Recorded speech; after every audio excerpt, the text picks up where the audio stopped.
Knuckleheads, GKM Gaming here with another LEGO Legacies Unboxed video for you. Today we're going to take a look at the Imperials team because we just got our first Brick Space event for the Imperials and I'm really excited to dive into them. As many of you know, I am an avid Buccaneers fan. I play a full Buccaneers team right now, and the Imperials are like our rivals, our arch enemies. And a lot of people think the Imperials are the quote-unquote good guys because they have the Justice tag. But in LEGO lore, the Pirates are the good guys, of course. And these Imperials, these are the bad guys. These are trying to get in our Pirates' way. So let's take a little shallow dive look in these, and I'll take a deep dive in each character in a separate video. But I want to just give a quick overview of the Imperials and what we can expect as we're delving into the Tyranny of Justice. Alright, we're going to start with our boy Captain Valiant because I call him our boy, even though I'm not a huge fan of him. He's the main Imperial that we have out right now. So he's an Explorer tank, he's got the Pirate tag, Imperial, and Justice tag. So that Justice tag actually is going to work against him when facing the Buccaneers, as well as the Imperial tag. So the Buccaneers and Imperials are going to be kind of countering each other a little bit. But I feel like the Buccaneers are going to counter the Imperials, and I think the Imperials are going to counter another meta-type squad. I'll mention that in a little bit. So we're just going to quick overview. He's got a nice basic attack with a 60% chance to give dodge up for 2 turns. So, you know, he is your tank. He's got a 2-turn taunt. He can inflict defense down, and he could also grant a hero with the lowest health defense up for 2 turns, and he can give them a little bit more grit. And plus, if they're a pirate hero, which all Imperials are, they'll get 20% pep, so that'll help a lot. He's got a very small heal. It's a nice heal, and it gives a little bit of buff with the attack up too. I don't hate the heal. It's just I don't think it's the greatest heal in the world. But still, 10% of his health, he is kind of a tanky character. Plus, potentially giving Imperial heroes prepped is going to stack on the damage with those crits. And I Am Rubber, when he has taunt, his defense increases by 30%. And his max health increases by 25%. So when he's taunting, he's a little bit harder to tank down. He's going to be your, like all teams, your tank is your backbone here. And Valiant is going to be the backbone of this Imperial team. If you've been holding off on starring him up, if you saw my other video about why you shouldn't play him with Pirates, agree or disagree, you definitely should be playing him with Imperials. And now we have an event coming up where we're going to have a chance to get even more tiles for Valiant. This is the time to strike. If you want Valiant, go after him now. Next, we're going to look at the other hero who is available, Private Le Terrible. So he's an Explorer, an attacker, and that tag is used very loosely because he doesn't attack very hard. He's also got the Imperial and the Justice. So again, those synergies are going to be working against him when he's facing a Buccaneers team with things like the Grit Down from the Forbidden Island, and also Redbeard gets 100% stun on Justice characters, so definitely not going to be doing too well against the Pirates. His basic is god-awful, 90% damage to a target foe, but if you throw him on an all-Imperial team, 10% bonus damage for each active Imperial hero. Now, that could count him, putting him at 140 base damage for his basic, or it could not count him, putting at 130 base damage. Either way, that's some pretty good base damage for a, character we all kind of looked at as junk for a long time. So if LaCoy has got the backup of his other Imperials, he's not too terrible. He's going to be hitting relatively hard. I always liked this, his special, the Covering Fire. 90% damage with a 60% chance to inflict accuracy down for 2 turns. I like the idea of the ability. The 60% really makes it not as strong as it should be. If there was a way that you could max it out at 100% or that it buffed up to 100% with other Imperials, I think they might need to give him a little bit of a rework. I don't think they're going to, but I wish they would because he's really not terrible. If you're playing an Imperial squad, he's not a bad option, right? And I love playing the full theme teams. I think that that's something that they should really be pushing for, and the Game Wolf is doing that with the synergies, and they're doing that with the events.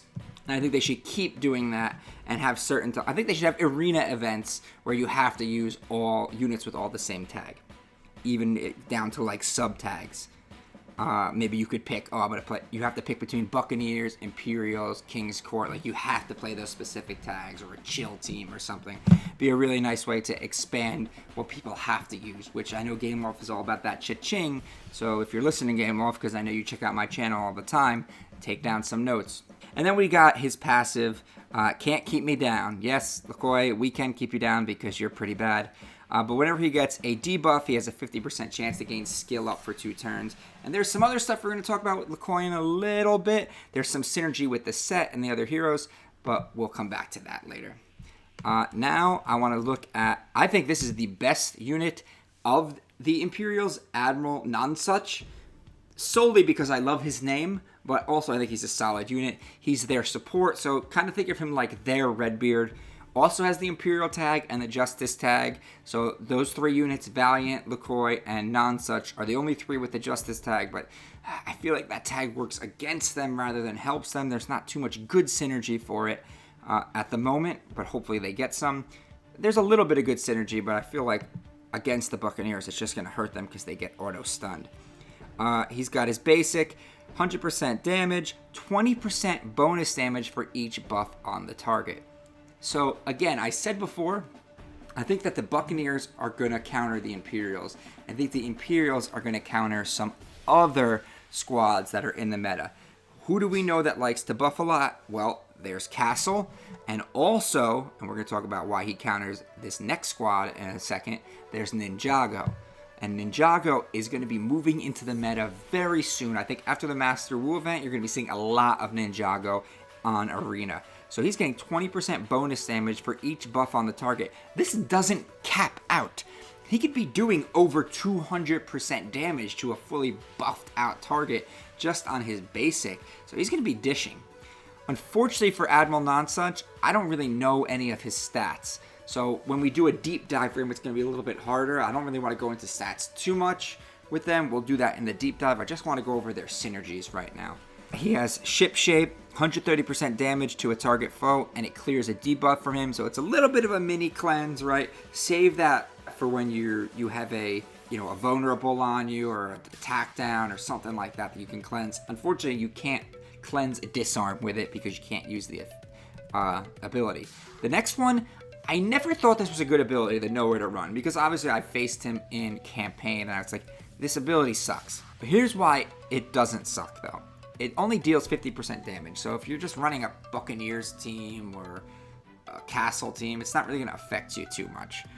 But if you're running, say, that Ninjago team, which is going to be meta very soon, it's now getting a bonus 50% damage to all foes who have stealth. Ninjago is all about sitting under stealth. Lloyd gives everyone stealth, and their Wu's giving people stealth and giving himself stealth. Now you're able to target them. This is not a good right off the bat thing. This is, you're facing Ninjago.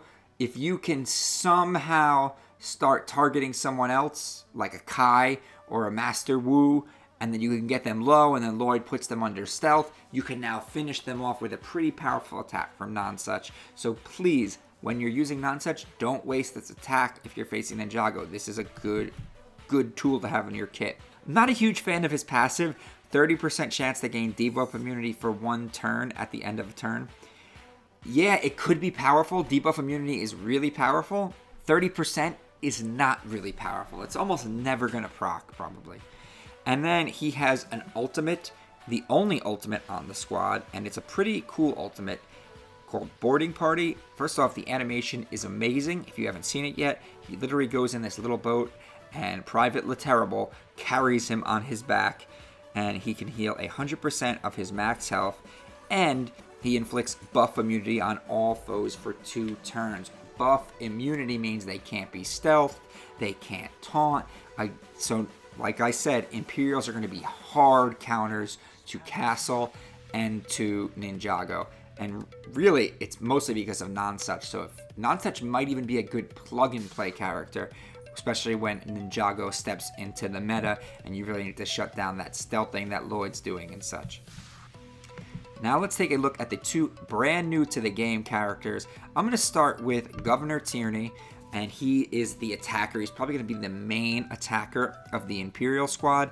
He only has the Imperial tag. He does not have the Justice tag, so he doesn't have that anti-synergy working against him against the Buccaneers, so he's not too bad. And the cool thing is, he could even be used with the Buccaneers because he has huge Forbidden Island synergy with the time bombs. His basic attack deals 110% damage, and if they have a time bomb, he reduces its duration by 1. So the time bombs, basically, they're like little counters that deal 20% of their damage. He could proc those time bombs earlier, proc them before they get cleared. He has Smoking Buccaneers, deals 130% damage to a foe, and inflicts 2 stacks of time bombs. So on top of, if you're playing him with a Forbidden Island and he's putting time bombs on people, he can just automatically put 2 time bombs on someone. So time bombs are really going to be his main debuff. If the target has no buffs, so they're not buffed at all, they get 3 stacks of time bomb. Putting into perspective, each stack of time bomb does 20% of the target's damage when they go off, and he increases the rate at which they go off. So now he's putting 3 stacks on someone, they're losing 60% of their health, and you can really strategize and take a look at the pep, and there's a lot of strategy that's going to go into the Imperials about exactly how you're going to take people down, but you can really do some damage and really devastate people with those time bombs. Payback Politics deals 110% damage to a target foe, 60% damage if the target does not have payback. If the target has payback, Governor Tierney gains payback for 2 turns, and payback is cleared from the target. So basically, it's a way. Payback is super powerful counterattack in this game. He can do extra damage if the foe does not have payback. Most characters are not going to have payback, so it's really 170% damage hit on this. But if they do have payback, he clears it from them, and he gains payback for 2 turns, which is pretty good. And I like this passive, a lot of synergy with his daughter, the Populist passive. When Lee Tierney heals any heroes, which she's going to be doing a lot of, as we'll see soon, Governor Tierney does not attack, it does a bonus attack on a random foe with time bomb, and he's already putting time bombs on people, and he does 70% damage on that bonus attack. Whenever another pirate hero uses a build ability, Governor Tierney gains 15% pep. And when we're looking at who's using build abilities, I don't think he has any build abilities, but I know Nonsuch, I think his ultimate is a build ability. I think his taunt is a build ability, and he's going to be using his taunt a lot, and LaCoy does not have a build ability. So now we're going to take a look at the final unit, the healer, which every squad needs, Lee Tierney, and it's great that we really take a look at her. I'll do a little bit more of a deep dive soon too, because the Tierneys of Tierney Justice Brick Space event out right now is going to give you tiles for her. She's 65 tiles to make, by the way. I like her basic attack. If anything, just for the artwork there with the little gun she's pulling out. It does 100% damage to the target foe and has a 40% chance for her to gain max health up, plus a 20% bonus chance for each buff on the target. So she's all about longevity, being a healer who's going to be in there for a while and kind of gaining that max health up. So the way her heal works, the Loot of Life, she selects a target hero, clears any debuffs from that hero, and inflicts them on herself. Now that sounds pretty awful, but there's a synergy that goes with her character that you're going to want to be doing that. And grants them 3 stacks of heal over time for 1 turn. So they get 3 stacks of heal over time. It's going to give them a little bit of a nice heal buff. If the ability targets Lee, so she targets herself, she heals 10% of her max health. Instead, 25% heal if she has any debuffs. Then those debuffs are cleared. So she heals herself, she clears her debuffs, and she gets 35% healing. I'm going to jump over to her passive before I do her final special, because her passive really works well with the Loot of Life. When Lee has 5+ debuffs, she clears all debuffs from herself and heals all heroes for 20% of their max health. So the Loot of Life clears debuffs from that hero and inflicts them on her. So if somebody else has 5 debuffs, she's going to take them off of them, put them onto her, and her passive will trigger where she clears them from herself and heals everyone else 20%. So she's healing that character by taking she's taking the debuffs off of them and then healing everyone 20% of her max health. Again, I don't know her base stats, so I don't know how much that's going to be, but they'll probably give her a bunch of health. Imperial attackers that have no debuffs each have a 100% chance to bonus attack against the foe with the most debuffs for 50% damage. So I'm assuming when her heal procs, so when she gains those debuffs, now anybody who has no debuffs, which is, oh, wait a minute, should be basically everybody because she's been clearing them from them. So if she's cleared the debuffs from someone, so say Governor Tierney, she cleared 5 debuffs from, now he gets a bonus attack for 100% chance damage against the foe with the most debuffs. And if those debuffs happen to be time bombs, his bonus attack is also going to reduce the count on the time bombs. So there's a lot of synergy with Lee Tierney and her father. And then we're going to look at Fair and Just. Deals 110% damage to a target foe and inflicts max health down 2 for 3 turns. So they're very much about, or Lee is very much about bringing her health up and bringing enemies' health, max health, down. She's a really cool and unique healing unit. She's not your typical, hey, I'm going to AoE heal, I'm going to single target heal. She's a really interesting take on a healer, which I think if used intelligently could really help out this squad a lot. And last, I want to take a look at the Dorado Fortress, which, by the way, is one of the coolest Lego sets you could ever get. If you ever had a chance to build it, it was awesome back in the day. And it's got some cool abilities. So it's got the famous Fortress passive. I mean, obviously they're all passives. Pirate heroes gain skill increase by 20%. So all your Imperials are pirates. They're going to get a 20% skill increase. Imperials have their defense increased by 20%. Now everybody's defense just went up by 20%. Valiant, we didn't get into stats too much, but Valiant does have the second highest defense next to Scarlet. Plus his defense goes up when he taunts. Now his defense is going to go up another 20%. He's going to be really, really hard to take down if you have a fully maxed out Dorado Fortress on an Imperial team. All other heroes have their grit increased by 10%. So basically everybody on the squad is getting 20% defense, 20% skill, 10% grit. Justice for all at the beginning of a Justice hero's turn. So now finally LaCoy and Nonsuch and Valiant are going to get a little bit of a buff for being Justice. There's a 40% chance to copy a debuff from one foe to another. 15% bonus chance if the foe is wanted. If you're facing Buccaneers, Redbeard is wanted. Also, going to be very popular soon. People are going to start using Highwayman with their Buccaneers team. I kind of mentioned that a little bit, that I felt like Highwayman would actually be a better attacker than Hank for the full Buccaneers team. He's got debuff synergy on his ultimate. Anyway, so it's got a good chance to copy a debuff from one foe to another, similar to how Cook Bart does it. And it just happens at the beginning of a Justice hero's turn. So basically, 55% chance that it happens, and it's 3 of your characters are going to be proccing it per round, every time they go. So that's really cool. Another passive, we got Steadfast Loyalty. Basically, this set is saying use Imperials. When the governor's health is below 50%, a random ally gains payback. Imperial ally gains payback for 1 turn. Awesome. And when Nonsuch's health goes below 50%, a random Imperial ally gains debuff immunity for 1 turn. Huge. And then Private LaCoy is guaranteed to gain the buff as well. So somebody is getting one of these buffs when the Admiral or the Governor go below 50%. And on top of that, LaCoy also gets it. So, like I said, LaCoy, he's not terrible when you play him with an all Imperials team. He's not as bad as you think. Imperial Might, when an Imperial hero attacks, there's a 25% chance to inflict a debuff for 2 turns on the target. The debuff is based on the target's roll. I don't like the 25% chance, but I do like that, they can inflict random debuffs. A tank, so Valiant's going to inflict grit down. Attacker, LaCoy and the Governor are going to inflict attack down. Your support, Nonsuch, is going to inflict skill down. And your healer, Lee, is going to inflict speed down. I think she's going to be the most powerful with this because speed down is an awesome debuff. Right, so that's the Imperials for you. That's all I got for you today, Knuckleheads. I'm going to try to do a deep dive on each one of these heroes as they are probably coming to the event store. I want you to know what you could possibly be getting before you make a decision of where to invest your event currency.